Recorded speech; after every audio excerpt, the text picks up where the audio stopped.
Hey everyone, and welcome to Shuriken Skills session number 17 in the Work Smarter Not Harder dojo with me, Tony Harmer, aka the Design Ninja. In this movie, we're going to add some text to this roundel badge in Illustrator.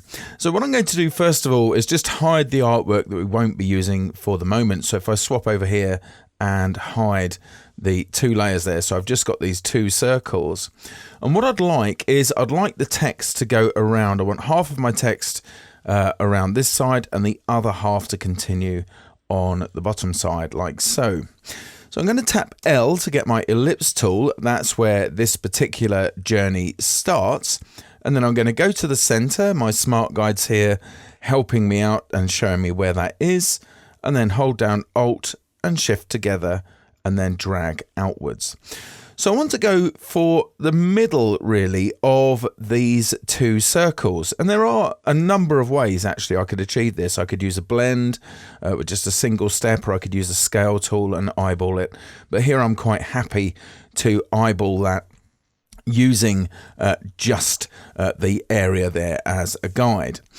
Once I've drawn the circle, I'm going to tap A on my keyboard to get the direct selection tool, and I'm going to click on the leftmost anchor point here, hold down Shift and click on the rightmost anchor point. So I've got those two things selected. You'll see they're filled in rather than being hollow as the other two are.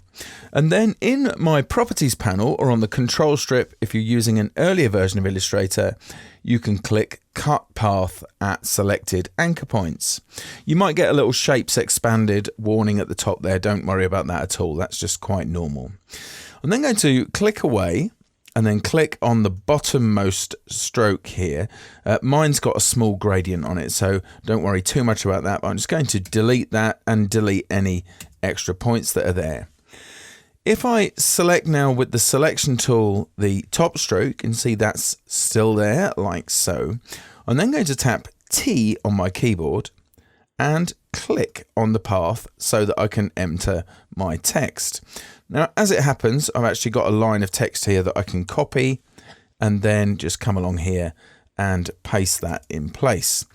So you can see here's my amazing slogan. Now at the moment it's disappearing off. There isn't enough room along the path to show it. So what I'm going to do is hit the escape key on the keyboard, and this tells me why it's not all there at the moment. This is the midpoint of the text just here, and you can see I can move that along the path. But there are two other lines there as well. If I bring that back, they've disappeared down, they've shrunk a bit here now. But if I pull this one on the left, that's the starting point for the text. I'm going to take that just over here to just above the center line there. And then I'll do the same with the other side. In fact, that's already in the right place. I want to justify this so it spreads out across the whole of that semicircle there. So I'll go to my paragraph options and I'll choose justify all lines. And now you'll see that's jumping out like so. And it looks awful, but that's going to change in just a moment. Because here's the way to do this accurately when you want it to sit in the middle of a shape. There's loads of different ways of doing this, but this one works really, really well. And the answer is to go to the type menu at the top of the screen, come down to type on a path, which is only active when you've got type on a path, and choose the type on a path options. And from there, you can set where the text is aligned to the path. If I turn on the preview here and choose center, you'll now see that it's using the center of the text there as the alignment feature for the type on a path. If I hit OK, now I can do some things like change the size to get that the way I want it to be. So I'm just going to dial mine up just a little bit here like so. So that's just grand where that is. I'm going to change this end point here and just bring this up just a shade. And that means I need to bring my text down a little bit as well. There you go. That's spaced exactly the way I want it to be. And now I'm going to tap R on my keyboard to get the rotate tool. If I come down to the center of all of my objects here, and I've got these centered on the artboard, so it makes it slightly easier to find, hold down the Alt or Option key and click so that you get the rotate dialog, and choose 180 degrees and then hit copy. Or if you want to be a ninja, which you do because that's why you're here watching this, hold down the Alt or Option key and hit return, and it does exactly the same thing. And now I want the text, of course, to go the other way at the bottom.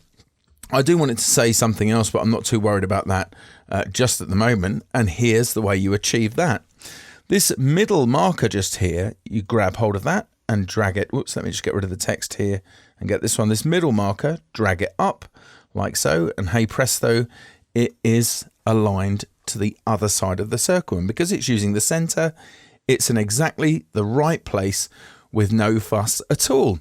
And there you are. That's this week's Shuriken skill for you to practice. Don't forget, if you want to learn more, even faster, do check out my titles on lynda.com and LinkedIn Learning. But for now, we're done. Please do subscribe, reach out to me via Facebook and Twitter, spread the word, and I'll see you next Monday for another Shuriken Skills session.